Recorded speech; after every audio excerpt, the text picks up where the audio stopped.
And a good Monday to you. Welcome on in to Lunch with Claibs and Joe, powered by Gray Bar, driven by Munganast St. Louis Acura, Munganast Burkhardt, Alton Toyota, the official transportation provider of spring training with that 2024 Highlander that Claibs is driving all around Jupiter, Florida.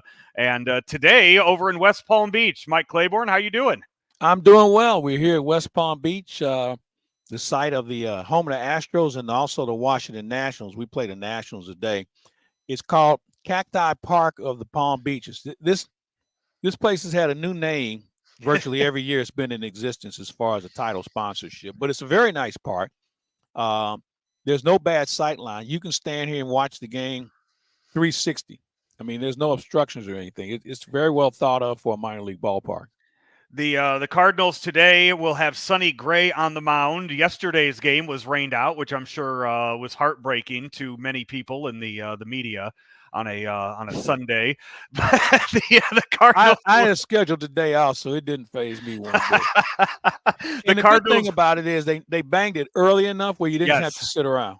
Yeah, they put it out there. They kind of pushed it back a little bit and then said, you know what? Hey, everyone go home. Yeah. Cardinals today have Brendan Donovan DHing, Jordan Walker batting second in right field. Nolan Gorman is at second. Nolan Arenado cleaning up at third. Wilson Contreras is behind the plate. Matt Carpenter at first. Alec Burleson is in left. Mason Wynn at short. And Victor Scott, the second, is in center field. So an all big league lineup for the most part behind Sonny Gray today, who makes his second start. What are the expectations for Sonny Gray this afternoon? I think he'll be better. He wasn't happy with his last outing, and I think that he probably worked on a few things on the backfields, and he's a pretty intense guy, so I don't think he has too many back-to-back bad outings, so I'm looking forward to watching him. Steven Matz is also going to pitch today, as is Tink Hens. So we'll see some pretty good pitching, at least we hope we'll see from the Cardinals this afternoon against the Washington Nationals, who put out a formidable lineup. They're missing a couple of guys. I'll give you their lineup here real quick. Lane Thomas, James Woods playing in left field, Jesse Winker, the DH. He's trying to make this ball club. Joey Meneses is at first. Keibert Ruiz is the catcher. Nick Senzel, who was a phenom when he broke in with the Cincinnati Reds, is now trying to make this ball club. He's playing third base this afternoon. Luis Garcia Jr. is at second. Damaro Vargas is at short. And Victor Robles is in center field. Yeah, the lineup for the Cardinals, as we mentioned, it has a lot of big leaguers. I would expect 8 of those 9 to 100% be on the opening day roster, or at least you would think. I would say Victor Scott probably starting in AAA to start the year. But when you see the way the lineup's constructed here a month out, what can you read into maybe what we'll see on opening day? Or I think what you see now is pretty close to what you'll see on opening day. Obviously, you'll have a different DH, I would think, and Victor Scott, unless something tragically goes wrong with Dylan Carlson. I don't see Victor Scott starting the season here, but I'm leery of this. If he starts playing a lot on a regular basis and Dylan Carlson continues to flounder, I wouldn't be surprised to see them make a move. But the problem is you want to have at least 2 guys that can play center field on your ball club. I think the interesting situation is Matt Carpenter. Matt Carpenter was brought in for leadership and that whole thing. Matt Carpenter's had one good year in the last 5. And all of a sudden, Alec Burleson has come in. He's 6 for 14. He hasn't struck out once in the spring. So the question is, do you compromise Matt Carpenter for the growth of Alec Burleson? Now, some people say, well, Burleson really doesn't have a spot on this team. Well, he's swinging the bat well enough where you have to take a long look at him. He puts it in play. There's no doubt about that. When you also look at the fact that Tommy Edmonds not going to start the season with the active, with him recovering from his wrist surgery, that kind of allows you to move Brendan Donovan around a little bit. Yeah. You can put him in the outfield, Lars Nootbaar in center, which I know they're not crazy. No, that's not going to happen. That's not going to happen. No, stop. Okay. Not going to happen. All He's right. not going to center field. They would put you or me out there before they put him out there. So he is your everyday left fielder. He's your everyday left fielder. So whoever is going to play center field, it won't be Nootbaar unless it's a one game late minute sub, something along that line. They would prefer him just to stay in left field. So where are the options for Brendan Donovan then? That's a good question. You mentioned he'll DH, he'll play some second. He'll play a little left field to give Nootbaar a day off, things of that nature. But when it's all said and done, he'll probably have as many at bats as anybody on the team. Right. And that's where some of this that's where some of this is starting to come in, because Nolan Gorman, you would think, is also a guy who's going to be in that lineup every day. Well, if his back lets him. Yeah. And that's, they haven't said much about it. But let's face it, Joe, you saw enough of him last year. When he's healthy and he gets in a groove, he's a pretty effective player. Right. When his back starts to bark and he starts swinging at bad pitches, he gets himself out more than anything else. And this is a turning point for him as far as A, being able to play with the injury, and B, cutting down on the strikeouts. He's got to cut down on them. I know he's going to swing for power, but just because you swing for power doesn't mean you're entitled to strike out 190 times a year. With what you were saying about Matt Carpenter and his role with the team, the big thing that kind of affects that, I think, is bringing Brandon Crawford in, which last week it wasn't official, and now it is. Brandon Crawford is a member of the St. Louis Cardinals, and still, are we going to see him by the end of this week in a probably so? I talked to him briefly today, and he feels like he's making progress. They don't want to rush him, but they do want him to get some at bats. And, one of the things about this situation, I know that it's been said, well, he's here to mentor Mason Wynn, but I think there are going to be days where he's going to start, because there are going to be some matchup situations that he's probably hit a guy reasonably well, and they'll try and get him those forward bats and also be able to pace Wynn as far as his workload. This will be as many games as Mason Wynn has ever played in one season. So you don't want a guy hitting the wall too early, and you want to make sure he has something in the tank once you turn the corner of August. So they'll be very careful about his playing time. And again, I think you'll see the matchups, and I haven't had a chance to go through the splits on who Crawford hits well, but I can guarantee you if he's in the lineup, if he's on the mound, I bet Crawford will be in the lineup. Can you tell the difference between Brandon Crawford and Brendan Donovan? Donovan's hair is a little lighter. Okay. They both wear a headband. And, I don't know if you know the story about how the Donovan hair thing. Mm-mm. So Donovan came from a military family, okay? Spit and polish, cut short, the whole 9 yards. And he went to his dad one year, I think he was in high school, and said, hey, is there any way can I grow my hair long? And his dad said, on two conditions: you maintain good grades and you respect your mother. And hence, that's how he grew long hair. Fair enough, and it's here to stay for the time being. Pitching wise, any potential, I guess, roster spots up for contention that you're watching right now? Well, there's three spots open in the bullpen, and I don't think anybody has really accounted for themselves that well to take one of those jobs. I thought John King would be an interesting guy. He's not been effective. Nick Robertson has not been overly effective. Then we have the Rule 5 guy. He's been okay. O'Brien has been okay. And Fernandez has been okay. I just think we need to see more of them. And then I think the final spot is going to be either Zach Thompson and or Matthew Liberatore. One of those guys has got to be able to be stretched, okay? Because the way the Cardinals' schedule is at the beginning, we hear the term 6-man rotation. I don't know any veteran who thinks that's a good idea.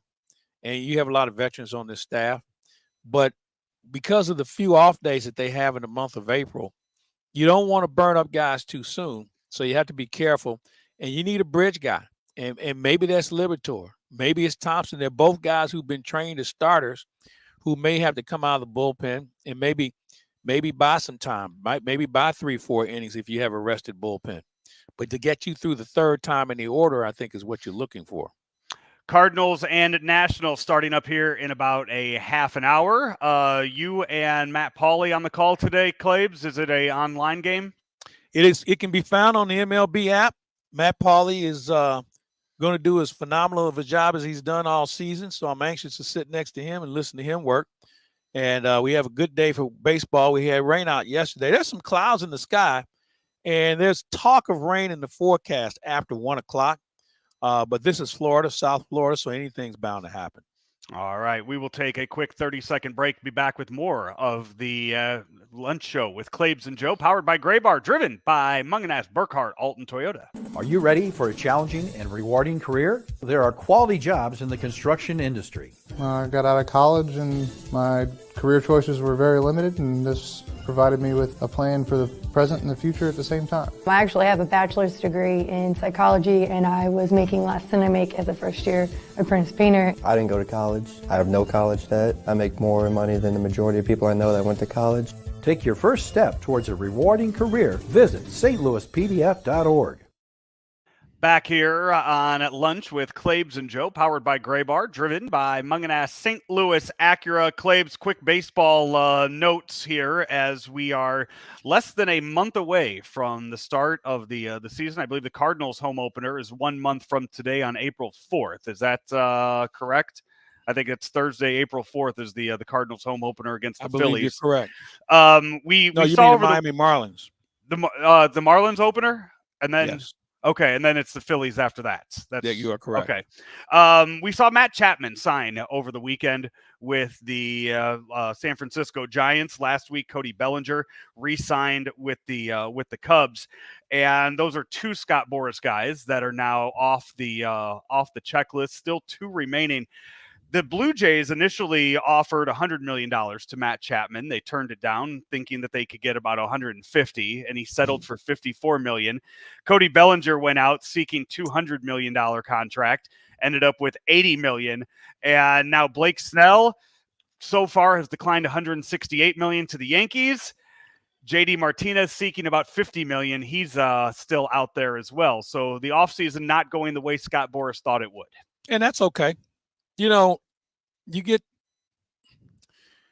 two different trains of thought. You know, Boras is being greedy, but you know his players respect him because he gets them paid. But here's the X factor here: in those deals you just mentioned that have been recently signed, they all have opt-out options. So you know, guy doesn't, if he plays well, he can opt out and then maybe get back in line to get that long-term deal. I'm not sure if it's a trend for the future. I was having this conversation today with someone. The only way you can get away with this if you're the owners is if you're in the middle of a CBA, because I can promise you if this was in the last year of a CBA, this would be an issue they go to war over. Yeah. How this thing shakes out and how they want to lowball players. And there's a ton of other guys who aren't Boras clients that are sitting there by the phone waiting to see what's going on. And there's some guys that are just getting flat out lowballed to being insulted. And it's one thing to get lowballed by a good team, but when you get lowballed by a bad team, then we got a big problem. The other big news today in baseball, the Phillies have agreed to a 3-year deal for $126 million, a 3-year extension for Zach Wheeler, the highest annual salary for any contract extension ever. Zach Wheeler has definitely earned his money in the postseason for the Phillies. No, he's done a phenomenal job.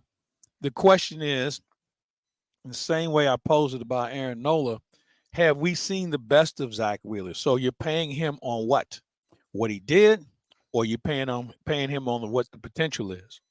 And when you have guys like Zach Wheeler, Aaron Nola, Kyle Gibson, guys who eat up a lot of innings, you just have to wonder how many bullets do they have left that they're going to be effective. So, you know, the good thing about it is it's a 3-year deal. So you don't have this guy standing around 7 years later and you're saying to yourself, who thought this was a good idea? I think you're going to see more deals in the 3-year range. Because at that point, that's one you can shake off a lot easier than the long-term deals. And you think about it, Joe, how many 7-8 year deals actually work right for the team? This is more incumbent upon productivity now compared to what does this look like 5 years from now. So I think I would say to people, stay tuned. I think we're going to see more deals like this. Yeah, 3-year deal for a pitcher seems to be just right for what you're getting out of them and keeping it from being a long-term disaster for your organization. Yeah. Hey, let's take another quick break, come back and wrap things up here on the Lunch Show with Claibs and Joe, powered by Gray Bar, driven by Mungenast St. Louis Acura. Can Gray Bar help my electrical and datacom jobs be more productive? Yep, our supply chain services are designed to do just that. Like job site services? Yep, we deliver the products you need where and when you need them, no matter your industry. What if I have technical questions? Yep, our specialists are top-notch. Emergency support? Yep, even after hours. They're a unicorn. When you need to keep your projects productive and profitable, rely on Graybar to help you get the job done right. No unicorns required. Yep, Graybar does that. Back here, final few minutes of lunch with Claibs and Joe, powered by Graybar, driven by Munganast Burkhart, Alton Toyota, and Claibs also sponsored by our friends over at Fast Eddie's. Fast Eddie's Bon Air, Alton, Illinois. Few announcements forthcoming with regard to some expansion with regard to that area for Fast Eddie. But if you're looking for the best food, cold drinks, all you have to do is be 21 and over. You can go over there like everybody else has found Fast Eddie's to be a home, whether it's lunch, happy hour, you name it, they're there, and you'll be amazed at the service, the food, and the atmosphere. It's Fast Eddie's Bon Air in Alton, Illinois, just at the foot of the bridge. You must be 21 and over, and at that point, it's up to you to have a good time. Claibs, the Blues started off the month of March Saturday with a 3-1 win over the Wild. The team has the trade deadline coming up on Friday. What moves are you expecting the Blues to make? You know, it's really a tough situation. The question is, do you think you're good enough to make the playoffs? And not just get in, but can you do something? Personally speaking, I don't think they have enough because I think the bottom six forwards have not been consistent enough. You have one top six forward who's very inconsistent. I'm not in favor of moving Buchnevich because all you're doing is saying we're going to rebuild next year also. At some point, you have to stop, plant your flag, and say, all right, we're going to go with these guys. We're going to bolster our bottom six via other routes. Our goaltending is reasonably solid. You might want to look for a real legitimate jump in the play defenseman. I don't know who that is out there on the market right now. And I'll tell you somebody else who's interesting. I know there was some rumors about Brady Tkachuk being perhaps available in Ottawa. That would be an interesting scenario, and you could probably move Cairo for him. Maybe you flip some draft choices as well, because Tkachuk is more of a guy that the Blues need from a physical presence and just a hard worker. A guy who doesn't take shifts off. I don't know what the deal is in Ottawa because they signed him to a long-term deal, but I would definitely kick the tires on him, and I would definitely put Cairo in the deal because Cairo, to me, has not been the consistent player we would expect on or off the ice, and I just think he's a guy that maybe has run his course here. He's a phenomenal player, but all the things that come with it, you just say, you know what, we've seen enough of this over the years, and it's time to move on. Who is the biggest name that you expect to be moved overall in the entire NHL? Oh, well, I think anybody who's with the Pittsburgh Penguins. They're getting along in the two. Jake Gunsel is a guy that I think will probably be moved. They've got a couple other guys on that roster that I know teams will be interested in. There's so many teams who are in it, so you got to be careful where you don't mortgage the farm, thinking you're better in one case, but you lose chemistry in another. I think you're going to see a lot of third and fourth line guys that are going to be interesting because as we're learning with the playoffs, if you don't have threes and fours as far as your line combinations, it's really hard to win because every team's going to have a good checking line to negate your top line. Your second line is going to be they're going to take the table scraps, but you have to have some guys in the bottom six who can do some things specialty team-wise, kill a penalty from time to time, and go out and give you a good 35, 40-second shift and with the ability to score.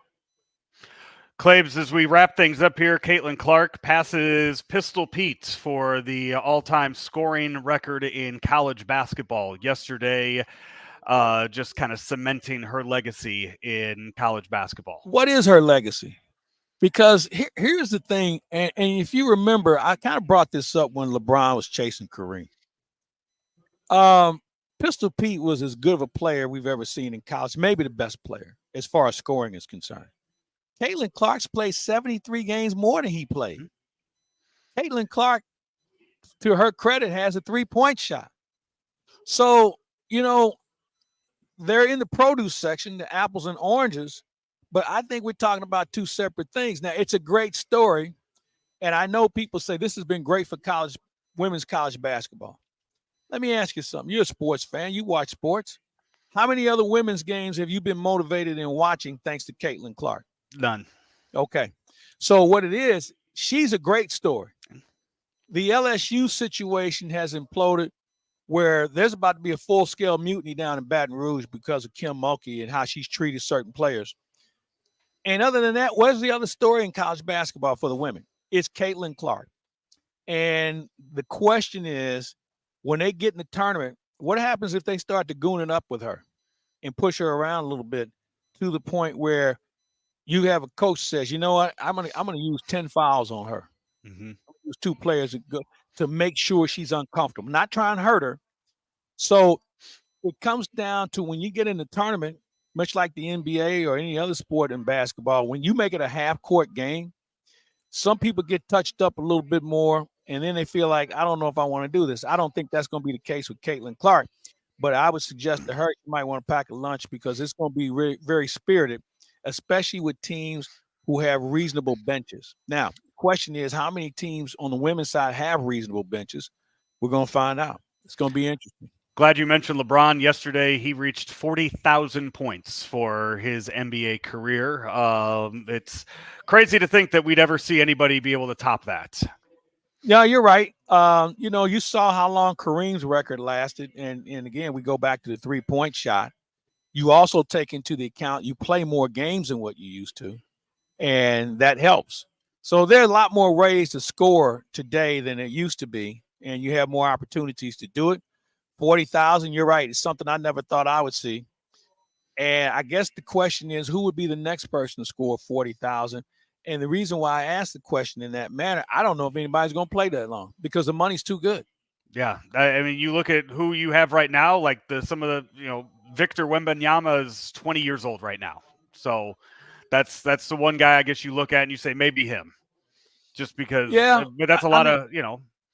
And, the thing is, and here's something that we don't give LeBron enough credit for. LeBron has been reasonably healthy. Exactly. And I think health has a whole lot to do with it. He had a couple of seasons where he was nicked up a little bit. But, you got to be healthy. You got to be lucky, and it doesn't help to be good.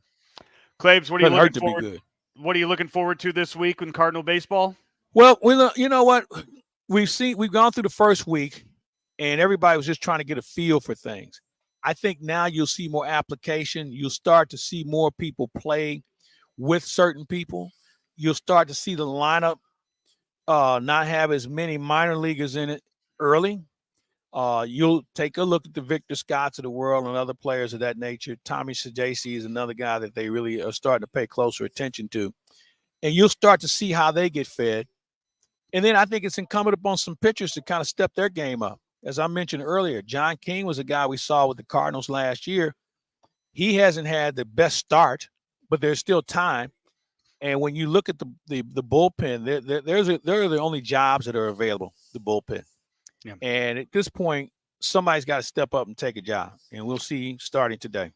All right. You'll be able to hear that game in about a half an hour on the MLB app, MLB.com. Mike Claiborne and Matt Pauley bringing you the action from the field or the ballparks of the Palm Beaches. Cacti Park.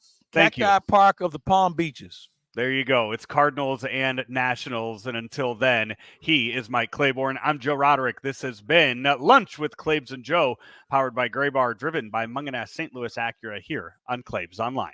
Munganast St. Louis Acura would like to upgrade your current BEV experience. The new ZDX offers the performance that you expect from Acura, but upgrades your ownership experience with our award-winning team. Whether you're looking for a more convenient charging solution or an upgrade to a new vehicle, come in today and make a reservation for the all-electric ZDX coming soon. Munganast St. Louis Acura, better than ever for you.